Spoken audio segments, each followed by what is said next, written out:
আসসালামু আলাইকুম। সীমাস cooking diary থেকে স্বাগত। আশা রাখি সবাই ভালো আছেন। আমি আল্লাহর রহমতে ভালো আছি। তো আজকের পর্বে আমি আপনাদের সাথে শেয়ার করব গুঁড়ো দুধ দিয়ে মালাই চপ মিষ্টির সহজ রেসিপি।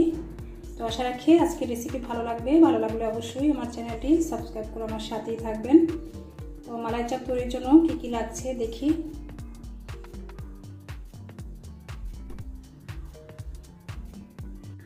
তো মালাই চপ তৈরির জন্য প্রথমে আমি একটি মিক্সিং বোল নিয়েছি আর নেব 1.5 কাপ পরিমাণে গুঁড়ো দুধ। তো আমি এটা ডিপ্লোমা ব্র্যান্ডের দুধ নিয়েছি, আপনারা যে কোনো ব্র্যান্ডের দুধ নিতে পারেন।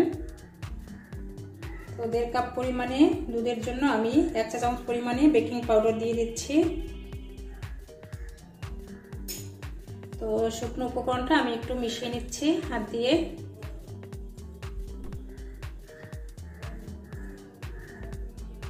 তো আমি দিয়ে দিচ্ছি 1.5 টেবিল চামচ পরিমাণে ঘি। 1.5 কাপ দুধের 1.5 টেবিল চামচ পরিমাণে ঘি দিতে হবে। তো একটু কম বেশি হলে সমস্যা নেই। তো আমি একটু মিশিয়ে নিচ্ছি। এখন আমি 2টা ডিম ভেঙে তারপরে একটু ফেটে নিয়েছি।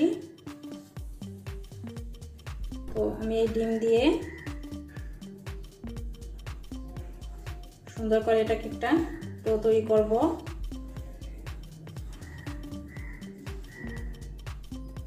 অল্প অল্প করে দিতে হবে।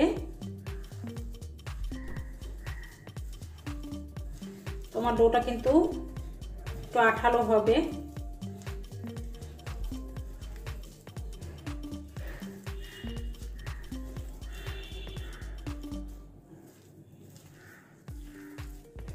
তোমার বাকি ডিমটা কিন্তু রেখে দিচ্ছি, এটা দরকার হবে না। তো আমি একটু সুন্দর করে মেখে নিচ্ছি। এটা আঠালো হলে ভয়ের কিছু নেই, কারণ একটু পরে এটা সেট হয়ে যাবে।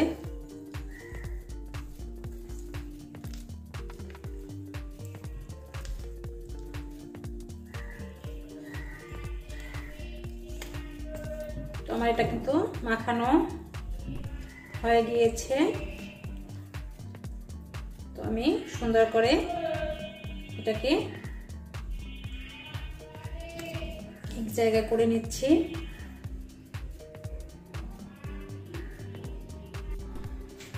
তো আমার হাতটা ধুয়ে এসেছি, সাথে সাথেই কিন্তু 2-1 মিনিটের ভিতরেই সেট হয়ে গিয়েছে। এই যে আঠালো স্টিকি একটা ভাব ছিল সেটাকে সেট হয়ে গিয়েছে। তো আমি এখন অল্প অল্প করে নিয়ে একটা মালাই চপের শেপ দিয়ে নেব। তো আমি একটু হাতে ঘি মেখে নিচ্ছি। এভাবে মাঝারি সাইজের আমি শেপ দিয়ে নিচ্ছি।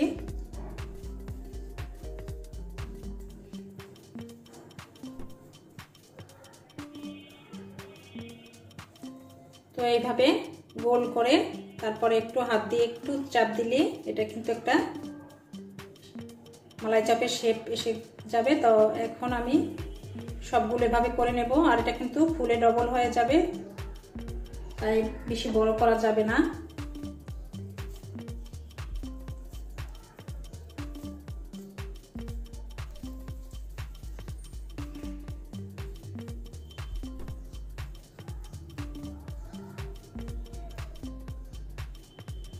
তো আরেকটি আমি তৈরি করে দেখালাম। তো এইভাবে আমি সবগুলো করে নিচ্ছি।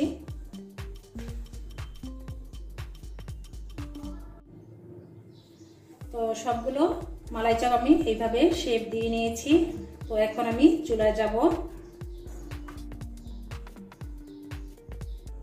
তো চুলায় আমি একটি পাত্রে 1 লিটার পরিমাণে লিকুইড দুধ দিয়েছি। দুধটা একটু বরফ এসেছে। এখন দিয়ে দেব 1 কাপ পরিমাণে চিনি। আপনারা চিনিটা আপনাদের স্বাদ অনুযায়ী দিয়ে নেবেন, বেশি কম। তো চিনিটা দিয়ে আমি 2-1টা বরফ নিয়ে চিনিটা যখন একটু গলে যাবে তখনই আমি মালাই চপটা দিয়ে দেব। বেশি ঘন করা যাবে না দুধটা, তাহলে কিন্তু আমাদের মালাই চপ অথবা মিষ্টি কোনোটাই কিন্তু ভালো হয় না ঘন দুধে। তো আপনারা এই পর্যায়ে গুঁড়ো দুধ 1 কাপ দিয়ে পানি দিয়ে সেটা দিয়েও তৈরি করে নিতে পারেন। আমি লিকুইড দুধ দিয়েছি, অথবা গরুর দুধ দিতে পারেন আপনারা। তো 2-1টা বলক তুলে নিচ্ছি। তো এর ভেতর আমি একটি এলাচ দিয়ে দিচ্ছি। তো এটা না দিলেও হবে। তো আপনারা ভাবতে পারেন যে ডিমের গন্ধ করবে, তো এটা কিন্তু মোটেই না, ডিমের গন্ধ একটু আসে না। তো অবশ্যই বাসায় তৈরি করলে বুঝতে পারবেন। তো এটা কিন্তু চিনিটা গলে গিয়েছে, আমি এখন সেই মালাই চপটা দিয়ে দিচ্ছি।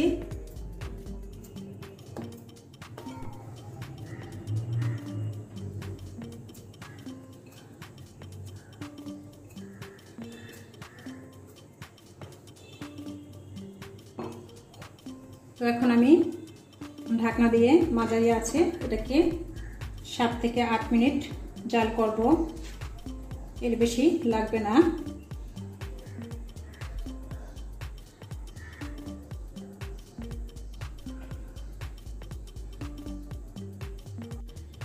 তো আমি 6 মিনিট পরে চলে আসলাম। তো দেখতেই পাচ্ছেন মালাই চাপটা কিন্তু ফুলে ডবল হয়ে গিয়েছে,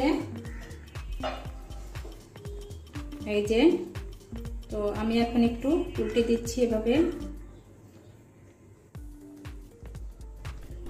এটা কিন্তু অনেকটাই নরম। তো আমি এখন আর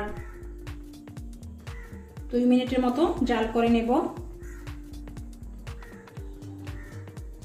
এটা মোট 7 থেকে 8 মিনিটের বেশি জাল করা লাগে না।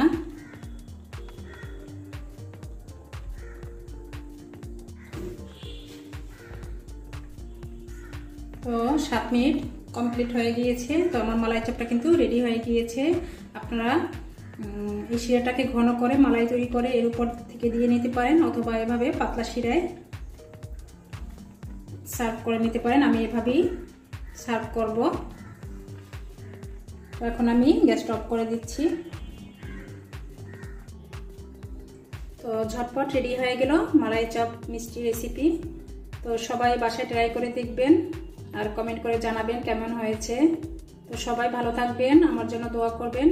আজকের মতো বিদায় নিচ্ছি। আল্লাহ হাফেজ।